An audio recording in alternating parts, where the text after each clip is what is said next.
Gas कसला लागलाय. दुकानात जायचं आहे, दुकानात भिड्यात आलं असेल, ती काय किती मिळवलं की सोन्याचा घट्ट गोळा जाताना हातात धरला तर जीव वेळ असं होणार. म्हणून समजून राहायचं. दादाने काल वाचलं आपण, आजचा दिवस माझा शेवटचा आहे असं रोज म्हणून सेवा करायची. किंवा जाऊ माहीत नाही, दाण्याने नाही करता येईल.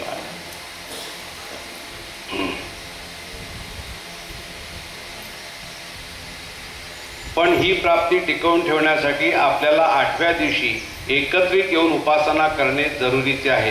तुम्ही बघितलं असेल, ट्रेनमध्ये ट्रॅव्हल करताना बघितलं असेल, ते मुसलमान लोक बघा त्यांची नमाजच्या वेळेला मधलं सगळं साफ करतात.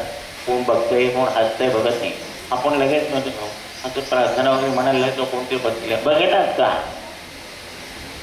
आपल्या कल्याणासाठी आपण तत्पर असायला पाहिजे. बघतात ना रेल्वेमध्ये, ह्यात जेव्हा नियमितपणे येतो तेव्हा अडचणी आपोआपच सुटताना दिसतात. बंद झालेले मार्ग आपोआपच खुले होताना तेच पाहिजे.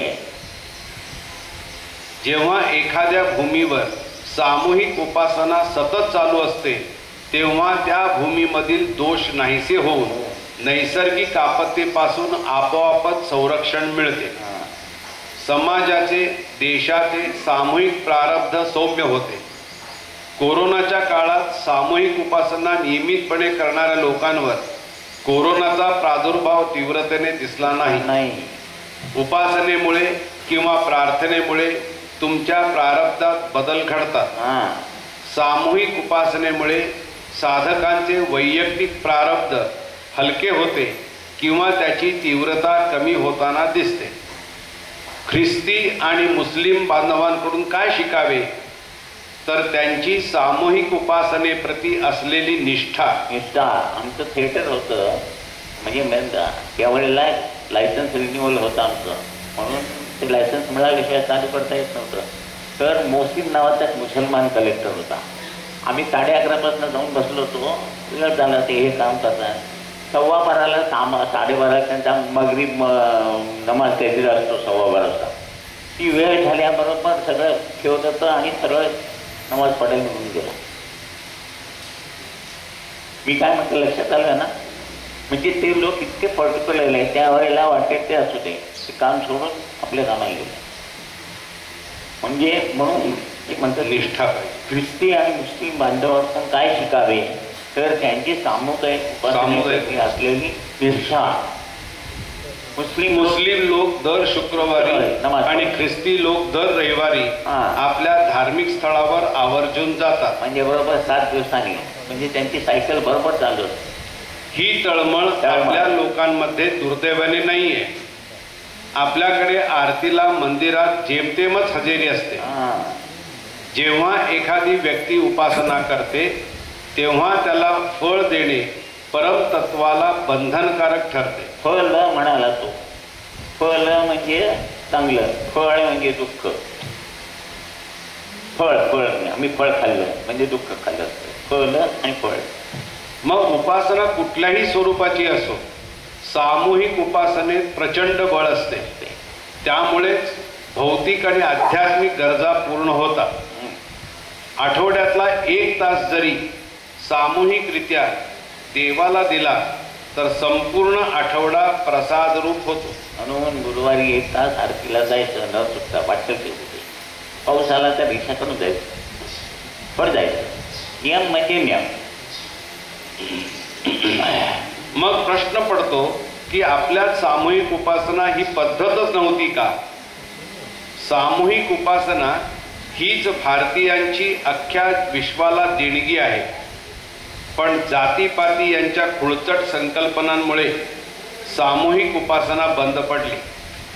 आपल्यातच आपण इतके गुंतलो आहोत की आपल्या संस्कृतीचाच आपल्याला विसर पडला आहे. कुलाचार आणि कुलदेवतेची उपासना ही सामूहिक पद्धतीनेच केली जायची. अजूनही काही कुटुंबांमध्ये कुलदेवतेच्या वाराच्या दिवशी तळी भंडार, आरती, स्तोत्र वाचन इत्यादी केले जाते. पण हे प्रमाण अतिशय कमी आहे. मंदिरात ठराविक वारी जमून सामूहिक उपासना हल्ली काही लोकांनी सुरू केली आहे. ह्या उपासनेला नियमितपणे जावे. तुमचे वैयक्तिक दैवत उपासना जे काही असेल ते खंडित न करता. आत्ताचा पेरा वाचतोय तो महत्वाचा आहे बघा, नीट लक्ष देऊ नये का. आत्ताच्या भयानक काळात सामूहिक उपासना अतिशय गरजेची आहे. एक अदृश्य संरक्षण कवच सहजपणे प्राप्त होऊन जाते. इतर धर्मियांकडे तर मंत्रही नाही, आपल्याकडे तर बीज मंत्र आणि सिद्ध स्तोत्रे आहेत. रामरक्षा आहे, भीमरूपी आहे. पूर्वी पद्धत असायची 7 वाजता हातपाय घेऊन बरोबर रामरक्षा म्हणायची. पहिल्यांदा गणपती स्तोत्र म्हणायचं, मग रामरक्षा म्हणायची, मग भीमरूपी म्हणायचं आणि 30 झाड 300पर्यंत पाडे म्हणायचे. आता ह्यांना हे लागतं कॅल्क्युलेटर. आम्ही 12×8=96, अजून मी म्हणतो 13×7=91, 14 म्हणजे 30 झाड 300पर्यंत पाडे म्हणायचेच. पाडे म्हणजे तुला काही माहीत नाही आणायला. पाडे म्हणजे बैलालाही पाडाच म्हणतात. आपल्याकडे तर बीज मंत्र आणि सिद्ध स्तोत्रे आहेत. ती आपल्याला पुरून उरतात. कारण एकच सामूहिक स्तोत्रांची उपासना मोठ्या प्रमाणात आणि नियमितपणे त्याची आवर्तने होऊ लागल्यास धर्म प्रसारात ह्याचे किती मोठे बळ प्राप्त होऊ शकेल याचा प्रत्येकाने विचार करावा.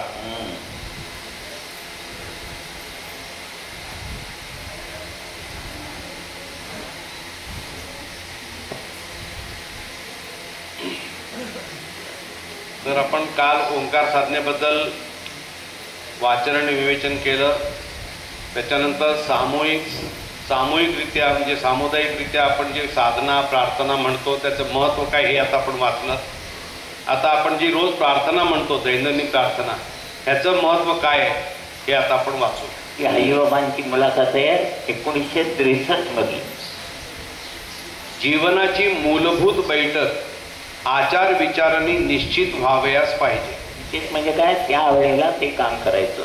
निश्चित जीवन कोणत्या प्रकारे निश्चित झाले पाहिजे याचे ज्ञान येथे येऊन मिळेल. येथे म्हणजे केंद्रावर. तुमच्या जीवनातील संपूर्ण वेळ आमच्यासाठी खर्च करू नका, पण मूलभूत बैठक निर्माण होण्यासाठी ज्या गोष्टी सांगितल्या आहेत त्या तरी तुम्ही करता का? सकाळची प्रार्थना कुटुंबियांसह म्हणता का? मग सगळ्यांनी मिळून बसून म्हणायची प्रार्थना आहे. 5 मिनिटं लागतात. हे कोण विचारत आहे? हाजी बाबा सांगतायत. प्रार्थनेमुळे इहलोकी कर्तव्याची काय भूमिका आहे याची ओळख होईल. ज्यांचे तुमच्यावर अव्याहत उपकार होत आहेत त्या विभूतींची अवज्ञा तुम्ही करीत आहात. तुम्ही बहुमोल जीवनाचा ठेवा घेऊन आला, त्याचा अपव्यय करू नका. हे जीवन किती बहुमोल आहे, प्राप्त व्हायला किती कठीण आहे हे त्या जीवाला समजले आहे. मग म्हणजे काय, इतकं सोपा नाही आहे अर्थ. आता बघा मी काय सांगतो, लक्ष द्या इकडे. भगिनी दूध तापवतो. दूध तापवल्यावरती काय करतो, विरजाड टाकलं, मग ताक करतो, लोणी येतं. लोणी कडवल्यावर काय होतं, म्हणजे दूध 5 अवस्थेनंतर दूध तयार होतं. असं डबा भरतो तुमच्या मुलांनी अवकाशला नेऊन गटारात टाकलं तर काय करायला त्याला, कारण कष्टच पडले. मग हा जीव 84 लक्ष योनीमध्ये बदल करत करत करत येऊन आलेला ह्या जय प्राप्त झालेला हा जर फुकट घालवला तर त्याला किती वाईट वाटत असेल. कल्पना करा, 1-5 बदलातलं तू फुकट केलं तर जीव हवळतो. 84 लक्ष योनीतून हा जीव आलेला व्यर्थ जीवन घालताना पाहत आणि त्याला किती त्रास होत असेल. असा विचार करून निदान मन साधना करा म्हणतात ना, साधना करूया म्हणजे जीवनाचं सार्थक होईल. म्हणजे तिथं अडकणार नाही तिच्यात, म्हणजे 4थ्या लोकांचा म्हणतो. म्हणून हे तळमळी मी वाचलं पाहिजे. मी रात्री झोप येत नाही म्हणून बरेच लोक मला करतात, झोप आली नाही ना की काका गुरुप्रसाद आणि आठवण देऊन घेतो म्हणजे आपोआप झोप येते. झोपायसाठी दिलं त्यांनी आपलं जीवन सगळं पणाला लावून सिद्धता करून तुम्हाला सगळं सोपं करून दिलं तुमचं जीवन चांगलं व्हावं. आणि ते कर्तव्य आहे, ते कर्तव्य राहिलं म्हणूनच पुढच्या जन्म भोगायला लागतं. हे जेव्हा समजेल ना तेव्हा हे माझं कर्तव्य आहे. 4-4:30 वर आता मला कोणी उठून मला काय नसतं, तिथंच बाथरूम आहे सगळं, पण 4:30 बोर लागलेलं असतो की आता व्यवस्थित आपण लवकर जायला पाहिजे. काय काय सांगायचं आहे ते परत एकदा काढून बघतो, काय चार्ट लावायचे ती तयारी आहे महिन्यापासून करतोय. सगळे हे कुठे चार्ट आहे, काय करायचं, काय टाईप करायचं आहे, काय जोर लागत तळमळ. इतके लोक येणार आणि त्यांना काहीतरी आपण समजेल असं सांगितलं पाहिजे. एवढे पैसे खर्च करून तुम्ही आला तर काहीतरी साधारण घेऊन द्यायला पाहिजे ना. म्हणजे तशी तळमळ पाहिजे. तर काही कुठल्या ना पहिलं आपले टाईम ठरले की नाही त्या टाईमाला 8 प्रार्थना करायची मी करायचीच. बघा तुम्हाला इतकं बरं वाटायला लागेल. तिथे बसायला बोलायला लागल्यावर माझं वय झालं तेव्हा असं मला वाटतच नाही, थकल्यासारखं वाटत नाही, बरोबर इथं वाटतं. हा सांगतो गेलेली संपत्ती किंवा इतर सर्व काही जे गेले असेल ते मिळेल, पण गेलेला प्रत्येक क्षण परत मिळणार नाही. हे जीवन सद्गुरु रूप करून सत्कारणी लावायचे आहे ना. जन्म कर्म ऋणानुबंधाने हे जीवन बद्ध आहे. त्या कर्माच्या प्रवृत्तीप्रमाणे प्रत्येक कर्म घडणार आहे. संचितावस्थेप्रमाणे प्राप्त झालेल्या प्रवृत्तीनुसार जीवन जगायचे नाही. कारण कर्म क्षयाप्रत जाताना तसेच कर्म घडणार आहे. ज्ञान प्राप्त झाल्यावर जीवन तात्विक विचारांशी एकरूप करायचे आहे.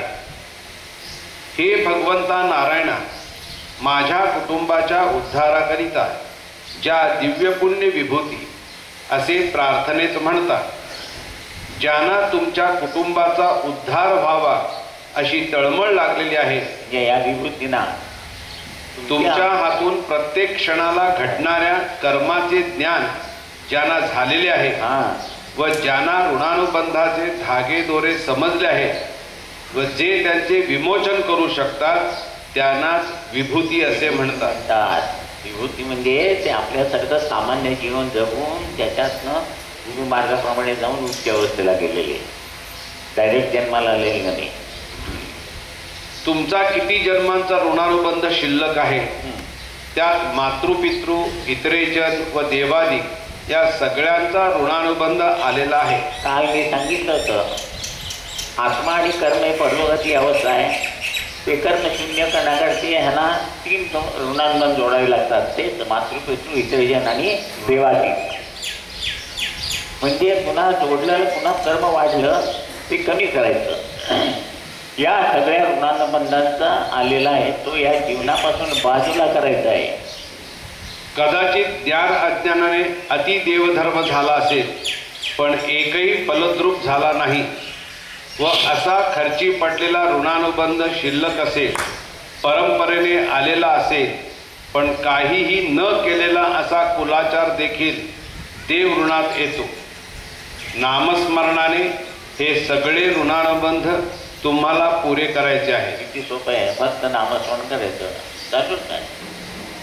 ओम श्री साईनाथ. एकदा सवय लागली ना, सवय लागली की मोबाईलची सवय कशी लागली हो. आधी मोबाईल माहीतच नव्हता की आता सुटलं का मोबाईल.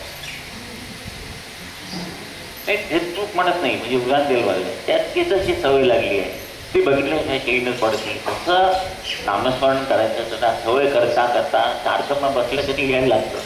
साईनाथ साहेब देण्या घेण्याचे काही व्यवहार राहिले असतील ते इतरे जणांच्या ऋणानुबंधात येतात. गतजन्मात तुमच्या वडिलांना काशी यात्रा करण्याची इच्छा झाली असेल, पण त्याकडे तुम्ही लक्ष दिले नाही. आज ते हयात नाहीत, पण ऋणानुबंध मात्र शिल्लक राहिलेला आहे. आता हा जीव सर्व ऋणातून कसा मुक्त होणार? आजचे तुमचे जीवन म्हणजे एक धान्य नाही तर अनेक धान्यांची मिसळ आहे. मग तुम्हाला समाधान लाभणार कसे? हे सगळे ऋणानुबंध सद्गुरु कृपेने वेगळे करावयाचे आहेत. ते करतात सगळे. पण तत्पूर्वी जीवन पारमार्थिक बैठकीचे झाले आहे का? तसे झाले असेल तरच हे शक्य होईल. उद्या संकल्प आहे म्हणून केवळ हजेरी लावून चालणार नाही. त्या विभूतींचे उपकार प्रातःकाळी स्मरले पाहिजेत. घाण्याला झुकलेल्या बैलासारखी कृती नको.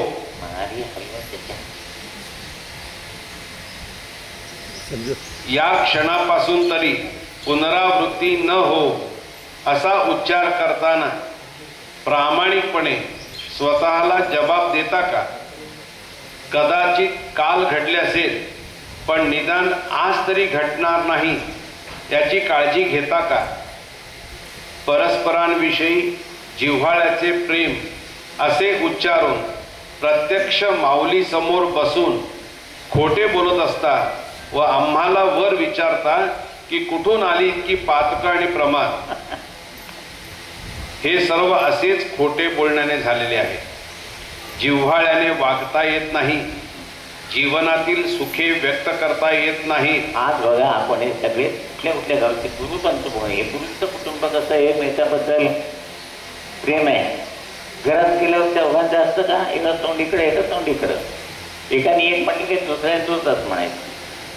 हे इथं गुरुकुटुंब आहे. इथं कसं आहे, असं खरी करायचं. जिव्हाळ्याने वागता येत नाही. जीवनातील सुखे व्यक्त करता येत नाही, अनुभवता येत नाही.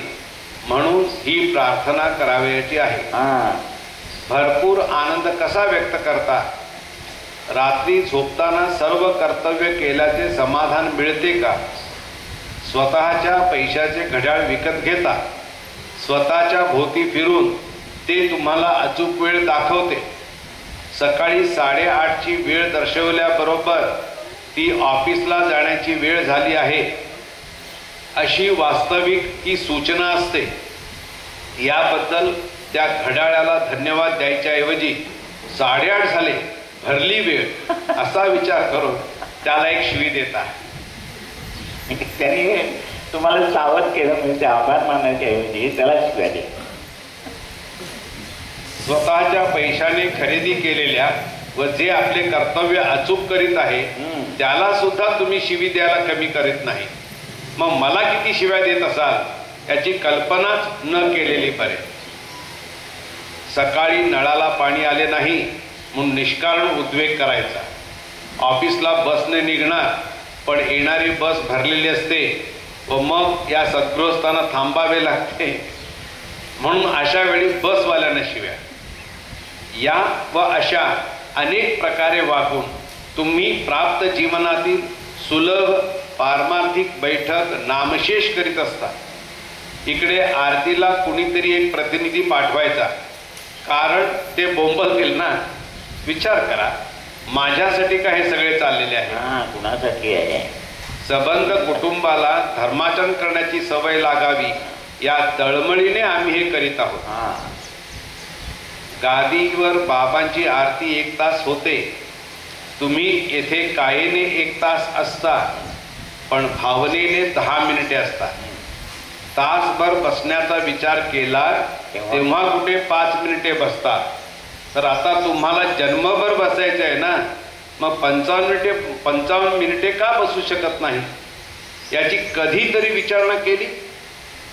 एक तारीही अशीच छेडीन असं म्हणता पण समरस होत नाही म्हणून तुम्हाला आरती लांब वाटते. तुझ्यासाठी स्वतःची आरती करून घेण्याचा मी संकल्प केलेला आहे, तरी तू माझ्याजवळ बैस असे बाबा तुला म्हणत आहेत. मग तुला का बसता येत नाही? बाबा म्हणजे बाबा म्हणतात तुमचं कल्याण बाबा म्हणून तुमची आरती ऐकते मी असतं. आता आरती नीट म्हटली ठीक आहे ना, तर बाबांची काय पंचायत होत असेल? कुणासाठी आरती करून घेत आहेत? तुमच्यासाठी. तुझ्यासाठी स्वतःची आरती करून घेण्याचा मी संकल्प केलेला आहे, तरी तू माझ्याजवळ बैस असे बाबा तुला म्हणत आहे. मोबाईल जवळ बसू नको आणि याचा TV 24 तास चाललेला असतो तिकडे बातम्या. मग तुला का बसता येत नाही? आरतीबद्दल प्रेम, तळमळ, भूक, स्फूर्त भावना निर्माण झालेली नाही. तुझ्या कृपेचा जवळी निर्झर असे आजपर्यंत गायला. यापुढे निर्झर शब्दाऐवजी सागर हा शब्द वापरा.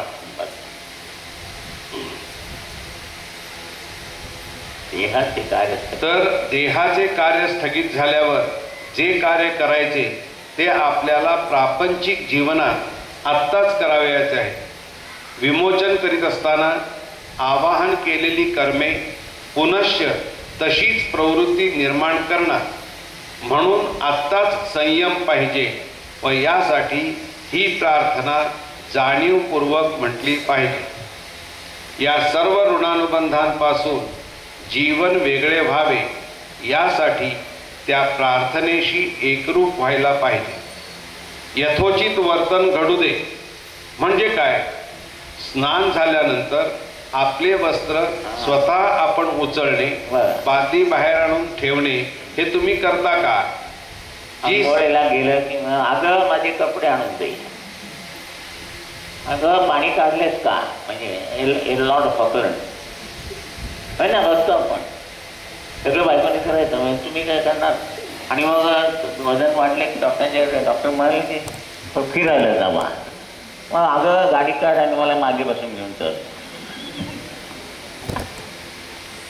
जी सात्विक भूमिका विभूतीने निर्माण केली आहे तिच्याशी एकरूप झालात का?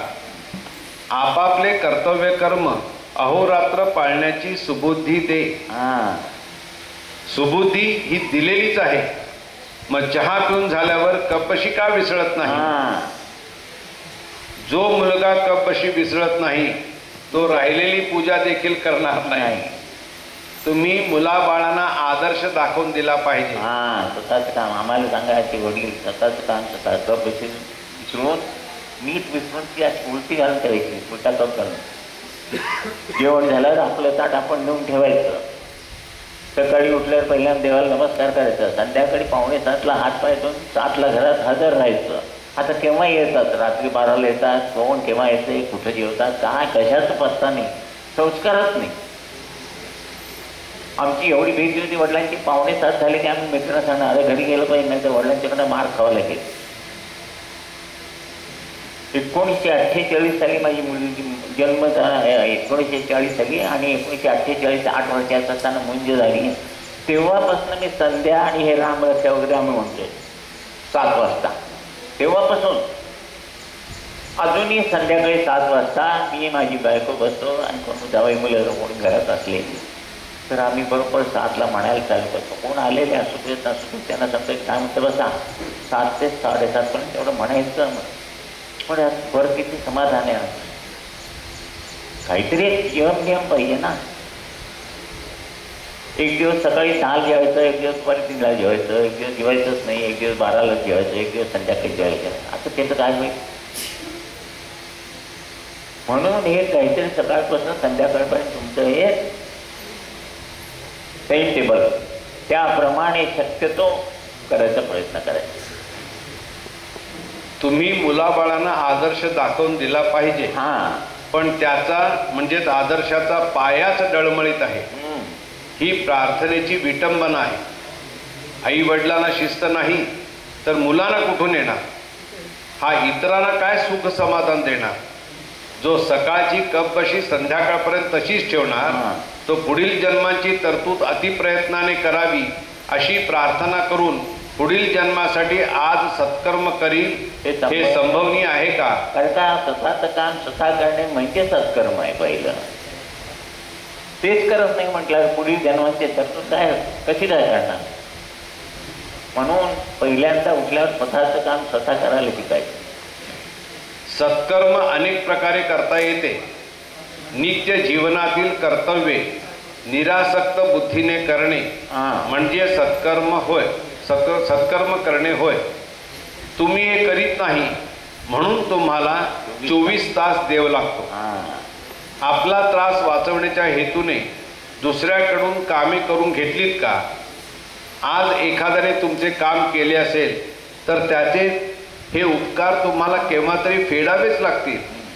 अशा प्रकारे प्रार्थना म्हणून आपल्या कुटुंबातील सर्वांना सुख समाधान शांति लाभो असे शेवटी मागणे मागतात। आपकी सेवा करने के लिए मैं तैयार हूँ, मैं आपका गुलाम हूँ। थोड्याशा सेवेने तुम्ही परमेश्वरावर सत्ता करायला निघालात, पण त्याआधी तुमच्या कुटुंबावर तुमची सत्ता आहे का याचा विचार करा। तसे असेल तरच तुमची सत्ता आमच्यावर चालू शकेल। देहाला प्राप्त झालेली ऋणे कमी करता का? कर्मक्षय होतोच आहे कुठे? देवाजवळ मी सांगून बसलो की ही कुटुंबे मी उद्धरी, पण मला लाजेने मान खाली घालण्याची वेळ तुम्ही आणलेली आहे। कुटुंब आदर्श करून माझ्या झोळीत टाका, मग विमोचनाचे मी पाहून घेईन। कपडे धुवायचे झाल्यास घरी ठेवून चालणार नाही, तर ते लॉन्ड्रीत टाकावे लागतील। त्याप्रमाणेच तुम्ही आमच्या झोळीत आलात तर तुम्ही अपेक्षिलेले सुख शांती समाधान लाभेल, एरवी नाही। ही आजीबाबांची मुलाखत आता आपण ऐकली। त्यांनी आपल्याला जाग करण्याचा पुरेपूर प्रयत्न केला आहे। त्याचबरोबरीनं दादांनी वेगवेगळ्या म्हणजे गुरुप्रसादमध्ये, आत्मनिवेदनमध्ये, ज्ञानोपासना ज्ञानसाधनामध्ये या ठिकाणी प्रार्थनेबद्दलचं महत्त्व सांगितलेलं आहे। तोही एक प्यारा छोटा आहे, तो वाचतो।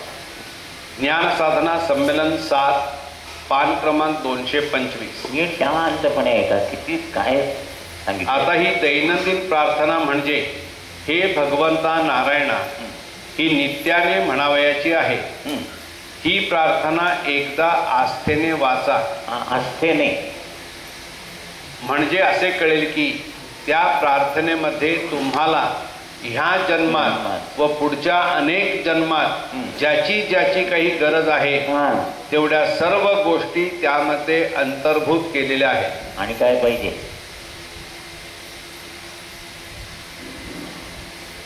ज्ञानोपासना संमेलन 15 पान क्रमांक 14।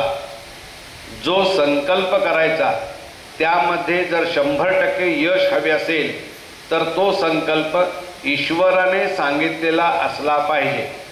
म्हणून हे भगवंता नारायणा ही प्रार्थना परमपूज्य बाबांनी सांगितली आहे। साईबाबांनी वंदनीय दादांनी माझ्या भक्तांना काय सांगावे असा प्रश्न बाबांना विचारल्यानंतर परमपूज्य बाबांनी ही सोपी प्रार्थना दिली।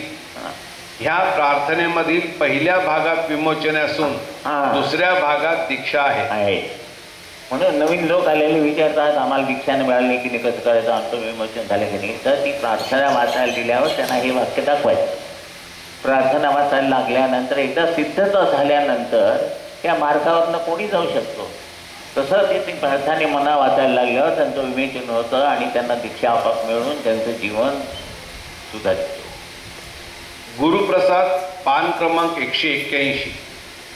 जगतातील दुःखी कष्टी लोकांना सुखाची दिशा प्राप्त करून देऊन प्राप्त जन्माचे ज्ञान व कर्तव्य करण्यास त्यांना परमेश्वराने बुद्धी द्यावी अशी जाणीव श्री सद्गुरूंना 30 वर्षापूर्वीच कार्यारंभी होती।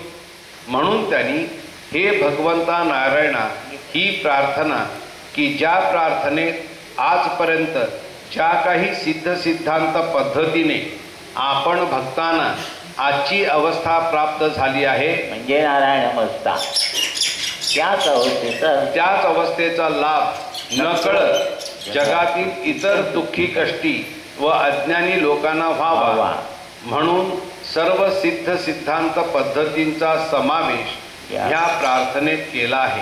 म्हणून प्रार्थना 5 मिनिटाची आणि साधना एवढंच करायचं। बाकी उपास तपास गणपती श्राद्ध पथ्य अमुक तमुक तमुक काय काय करायचं इतकं तुम्ही हे असायला पाहिजे निश्चित।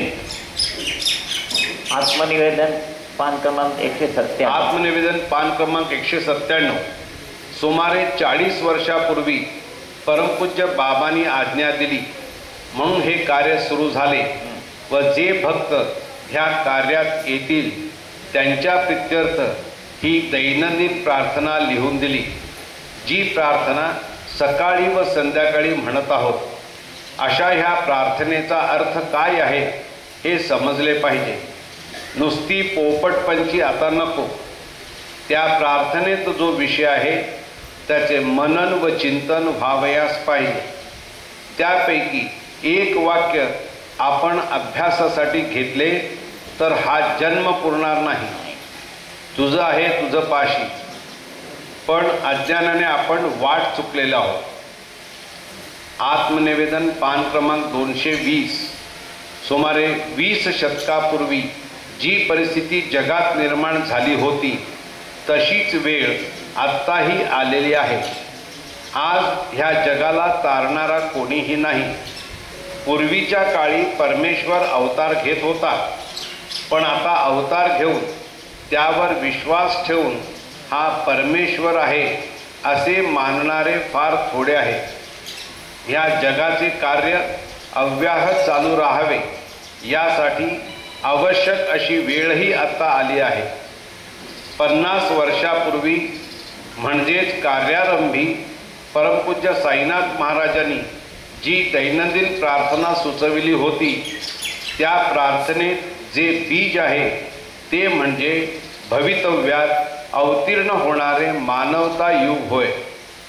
जगात जन्माला येणाऱ्या प्रत्येक व्यक्तीमध्ये हा गुरुमंत्र जर धारण झाला तर पुढील काळात सुख शांती समाधानाची भरभराट व्यक्तीमध्ये व्हावी अशी ईश्वराची इच्छा आहे.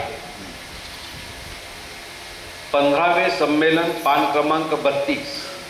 आम्ही गुरुभक्त ही प्रार्थना शक्तिपीठ स्थापनेनंतर दिली. त्यातून जगाच्या कल्याणाचे कार्य होते. आम्ही म्हणजेच आत्मा व देह. म्हणजे तुम्ही एकटे म्हणत असताना आम्ही कसं म्हणतात, तर पहिल्यांदा कशी परिस्थिती होती दादांच्याकडे येण्याच्या पूर्वी, देह लोकांना काय मिळाले बघत होता आणि आत्मा असा होता. तो आत्मा म्हणत होता, अरे माझ्याकडे बघ, मी तुला काय ते देतो. तेव्हा नमस्कार झाला. समजलं? लोकांना काय प्राप्त झाले ते पाहिजे. देह तिकडे बघतोय आणि हा आत्मा दादांच्याकडे आल्यावर सगळं विमोचन आणि हे सगळं झाल्यानंतर आत्ता नमस्कार व्हायला लागला. म्हणून आपण प्रार्थना म्हणताना आता देह आणि आत्मा एकरूप म्हणून आम्ही गुरुभक्त दोघं झाल्यावर. समजलं? आम्ही गुरुभक्त म्हणजे आत्मा व देह. यातला एक भाग म्हणजे सगळ्यांनी मिळून हे कार्य करावयाचे आहे. आम्ही म्हणजे आत्मा व देह. तर आता काय चालला आहे संघर्ष? आत्मा म्हणतो आरतीला चल, देह म्हणतो नाटकाला चल. म्हणजे मनोमय कोशाचे 2 भाग, स्थूल मन हे अन्नमय व प्राणमय कोशाकडे नेते, तर सूक्ष्म मन हे विज्ञानमय आणि आनंदमय कोशाकडे नेते. ह्या दोघांचे संघटित कार्य झाले व देहाची परिपूर्ण साध आत्म्याला मिळाली की आत्मा निजधामाला जाताना देहाला नमस्कार करतो आणि वर जातो. देहामुळे आत्म्याला परमात्मा ही अवस्था प्राप्त होते, म्हणून तो देहाचे उपकार मानतो.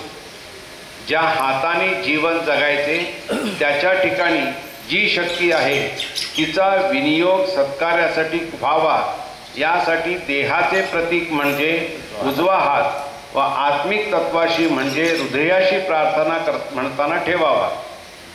देह व आत्मा यांचे एकत्रीकरण म्हणजे आम्ही गुरुभक्त. आत्मा व देह यांचे एकत्रीकरण होऊन जे गुरुतत्व निर्माण होईल तो गुरुभक्त.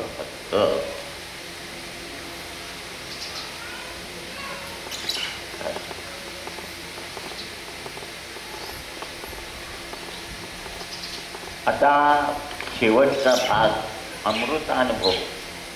इतकं सगळं घेतल्यावरती अमृतानुभव काय घेतला ते दादानी 6व्या सेमिनारमध्ये सांगितलं आहे. ते आता आपण शांतपणे ऐकूया. त्याच्यात 2-3 आरत्या आहेत त्याशिवाय तर म्हणणार आहे. 5 मिनटं थांबायचं वगैरे नको आहे ना. Everything is all right. पोहे डोळ्यात आले तर पोटातच आहेत.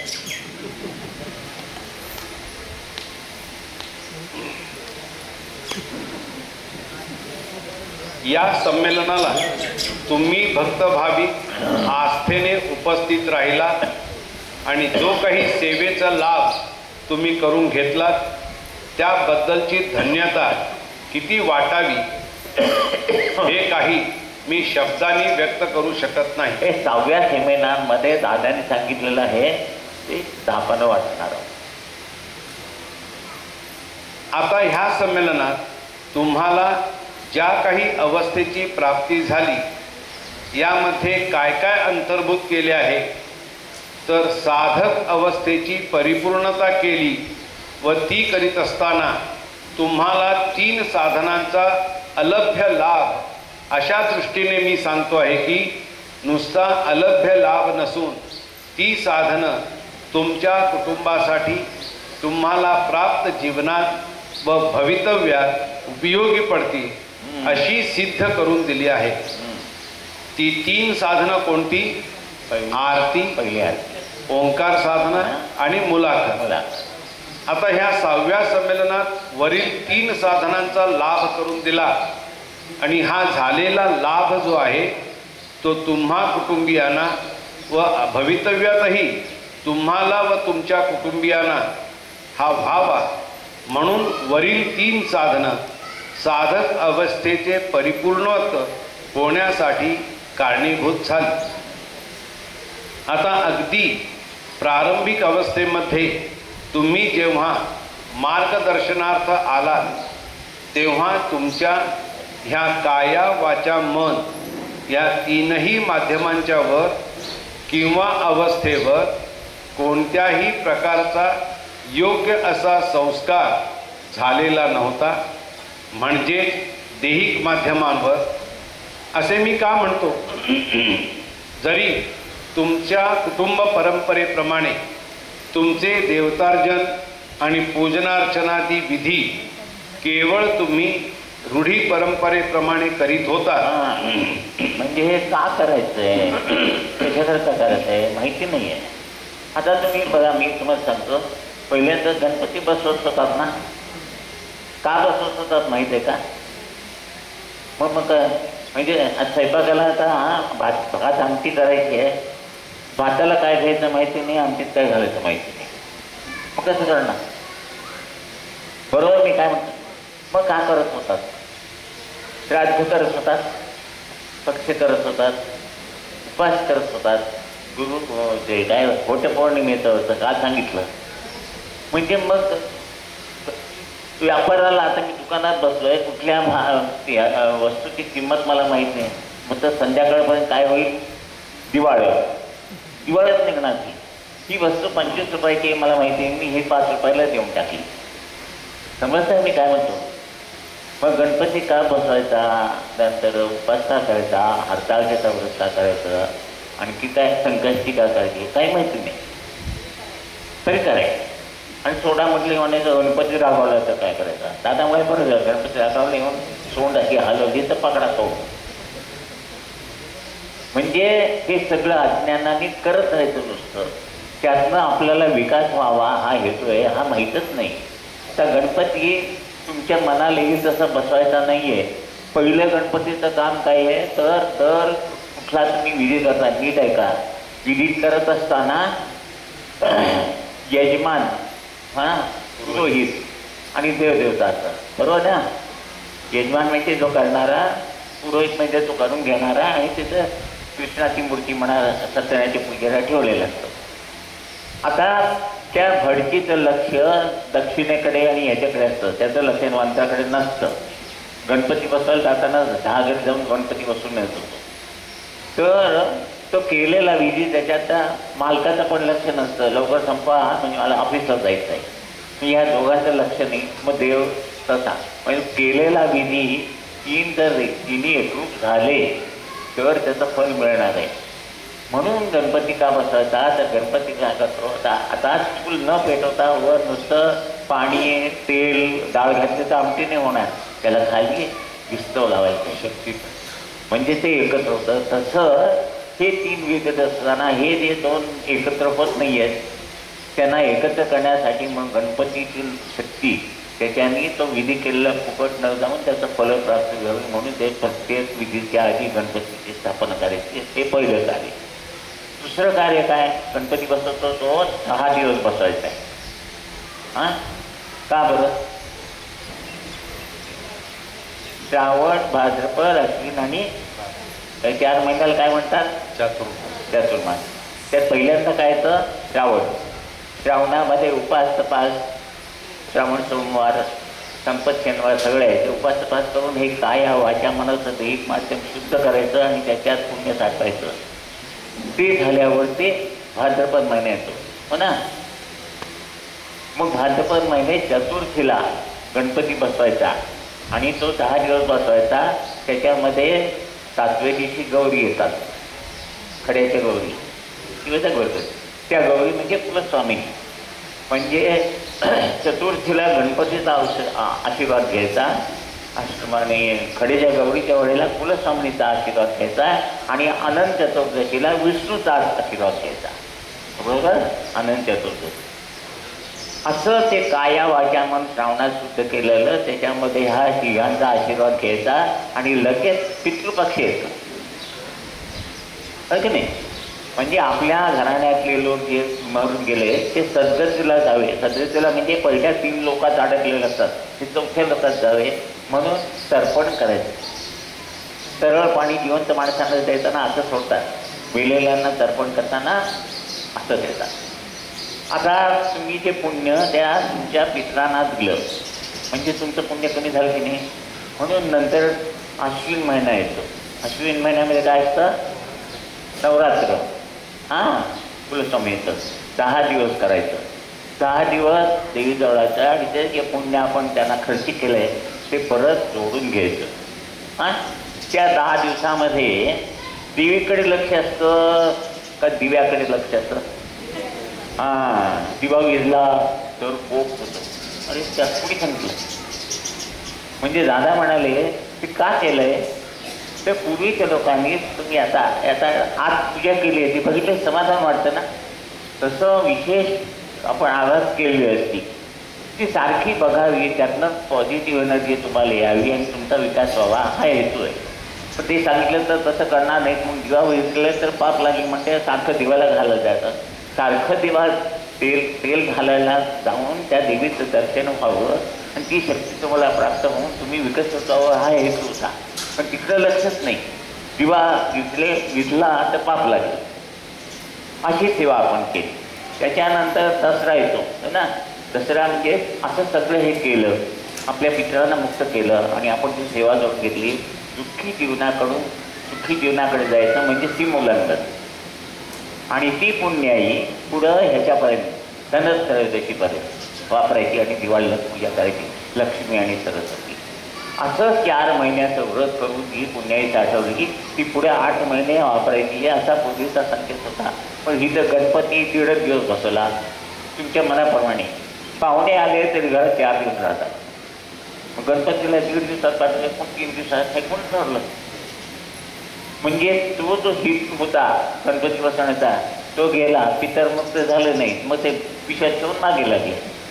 देवाचा दिवा लावला तोही समाधानाला लावला. म्हणजे सगळे करून न केल्यासारखं. त्यामुळे जीवनामध्ये सुखशांती समाधान नाही म्हणून केंद्राकडे आले. तेव्हा दादाने सांगितलं हे कॅल्क्युलेटर सगळं पहिलं बंद करा आणि मी सांगतो तेवढं करा. चूक केली का? चूक केली का? जोरात सांगा. माझा ह्याच्याचा आवाज एवढा आवाज एवढ्यांचे केवढे आवडले. म्हणून फक्त 5 मिनिटाची प्रार्थना आणि अर्ध्या तास साधना केल्यावर हे जे मी सगळं सांगितलं हे सगळं त्यात करून तुम्हाला तुमच्या जीवनामध्ये सुख शांती संपत्ती संतती दीर्घायुष्य सगळं मिळेल. जरी तुमच्या कुटुंब परंपरेप्रमाणे तुमचे देवतार्चन आणि पूजनार्चनादी विधी केवळ तुम्ही रूढी परंपरेने करीत होतात तरी सज्ञान होऊन तुम्ही याचे काहीही केलेले नाही. केवळ एक रूढी परंपरेचे अनुकरण केले. करत जायचं. आता नवरात्रात नाही तर मी 10 दिवस चप्पल घात नाही आणि म्हणजे आपण 10 दिवस चप्पल घातल्यानंतर 11 दिवशी कोणी जर कुणा तरी डोकं तुझं हात ठेवलाय तर डोकं तू काय थांबलंय का? म्हणजे काहीतरी प्राप्त झालं. मग काय ते नाही आपण ह्या जातात म्हणून ते जातात, ते जातात म्हणून ते जातात. त्या देवळात गेला. दादा म्हणाले एका बाजूने असं तांदूळ ठेवलं, वर सुपारी ठेवली. मग हा आला, बघितलं, ह्याने ठेवली. त्यांनी विचारलं कशाला ठेवलं, त्यांनी ठेवलं म्हणून मी ठेवलं. अरे ते जाऊन उद्या विहिरीत पडले, तुम्ही जाऊन पडणार का? म्हणजे असं सगळं रूढी परंपरा करत जायचं नुसतं. व त्या अनुकरण पद्धतीला तुम्ही नित्य जीवनात आचार व विचारामध्ये आणून आम्ही देवदेवतार्जन करीत आहोत अशी एक अंधश्रद्धेची भूमिका निर्माण करते झाला. त्यामुळे तुम्ही जरी अनेक वर्षेपर्यंत, अनेक वेळपर्यंत आणि अनेक काळपर्यंत करीत होतात, तरी ते जे काही वैयक्तिक अंगीकारलेले साधन जे आहे त्याचे ह्या काया वाचा मनाला समाधान झाले का, असा जर प्रश्न मी त्यावेळेला विचारला असता तर तुम्हाला काही त्याचे समर्पक उत्तर देता आले नसते.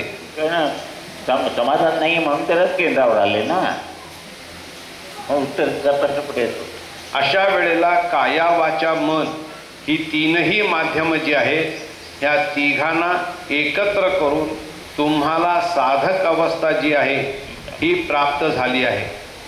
पंतांनी एका पदात म्हटले आहे की देव आपल्याला प्रचिती का देत नाही, तर ते म्हणतात त्रिपुटी रहित क्रियारीती कैसीही दत्ताची प्रचिती. हे तीन कधी एक झालंच नाही, मग प्रचिती कशी येणार? मी कालपासून सांगतोय की काया वाचा आणि मन हे सूत्र.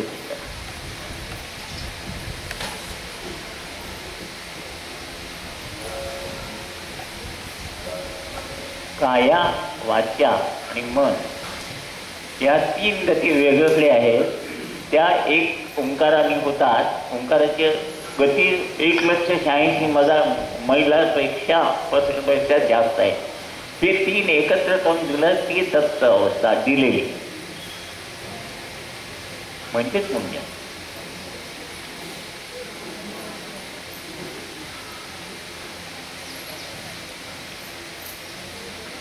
जोपर्यंत तुझे काया वाचा मन एकमेकांपासून विभक्त आहे तोपर्यंत तुला माझा अनुभव यावा कसा?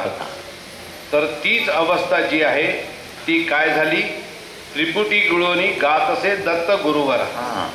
तर आता प्रथम पंतांनी काय म्हटले? त्रिपुटी रहित क्रियारीती म्हणजे काया वाचा मन. कायेचे विषय वाचेला माहीत नाहीत, वाचेचे मनाला माहीत नाहीत.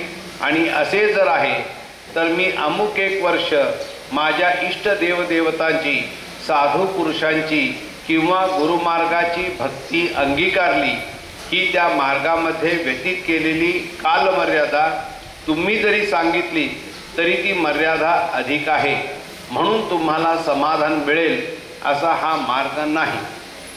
मार्गाला काय पोषक आहे हे योग्य मार्गाने सुचविणारी व्यक्ती, माध्यम आणि त्या परत्वे तुमच्या त्या काया वाचा मनाला किंवा मनाला इष्ट प्रकारे विकास हा जोपर्यंत होत नाही तोपर्यंत त्रिपुटी रहित क्रियारीती दत्ताचीही कैसी सत्प्रचिती. पण त्या अवस्थेचा आपण जेव्हा एकदा आस्थेने विचार करतो त्यानंतर काय झाले तर भजन भजक होऊनी देव सहजी खेळसी. बघा झांज वाजवायला झांजे बरोबर ताल घेऊन ते फुलं येते की नाही. काल आरती ऐकताना तुम्ही सेकंदात कुठे गेला त्यावेळेला ते तिन्हीचं एकरूपत्व झालं होतं आणि त्यावेळेला अशी पेंग होती. म्हणजे कसं होतं एकरूपत्व हे कळलं. तसं इतर वेळेला होत नाही. इथे साधना चालू असते. ओम श्री साईनाथ आता उठल्यावर भात टाकायचं आहे, भोजन केली मोलकरणी येईल का, दरवाज्यावर पहिला तू देईल का, मन कुठे आहे, मन कुठं आहे. पण इथं तुमचं मन सगळं एकच येतं म्हणून सामुदायिकमध्ये बसायचं.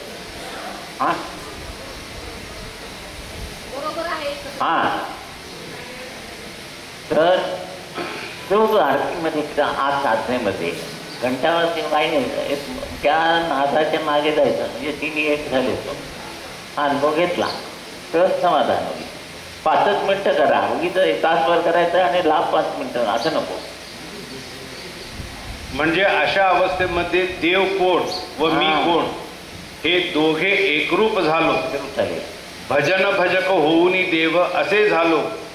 त्यावेळची ती अवस्था आणि आजची अवस्था त्रिपोटी गेळोनी गात